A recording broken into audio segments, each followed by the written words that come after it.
हजारों साल पहले धरती पर इंसान और जानवर में कोई खास फर्क नहीं था।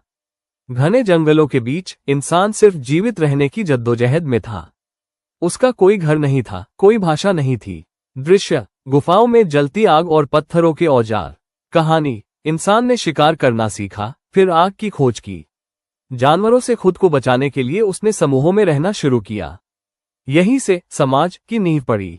धीरे धीरे उसने जानवरों को पालतू बनाया और शिकारी से वो एक किसान बन गया। जैसे जैसे समय बीता, इंसान ने नदियों के किनारे अपनी बस्तियां बसाई। उसने भाषा बनाई, पहिए का आविष्कार किया और अपने अनुभव पत्थरों और कागजों पर लिखने लगा। दृश्य, भव्य महल, मंदिर और बड़े बड़े साम्राज्य। कहानी, अब इंसान सिर्फ पेट भरने के लिए नहीं जी रहा था। उसने धर्म, कला, विज्ञान और राजनीति सीखी। उसने युद्ध लड़े, साम्राज्य बनाए और कई खोजें की। यहां से वह जानवर की श्रेणी से ऊपर उठकर एक बुद्धिजीवी बन गया। यही वो समय था जब मनुष्य ने समय और मृत्यु को समझने की कोशिश शुरू की।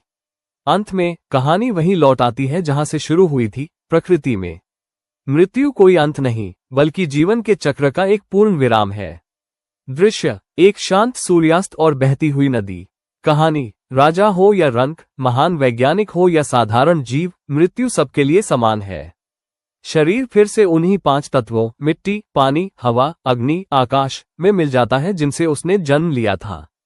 इतिहास केवल उन लोगों को याद रखता है जिन्होंने इस यात्रा के दौरान दूसरों के जीवन में प्रकाश भरा। इंसान की कहानी जानवर से चेतना तक की यात्रा है। हम मिट्टी से आए थे और मिट्टी में ही मिल जाएंगे, लेकिन बीच का ये सफर, जिसे हम इतिहास कहते हैं, वही हमारी असली पहचान है। जीवन छोटा है, लेकिन इसका इतिहास और प्रभाव अनंत हो सकता है।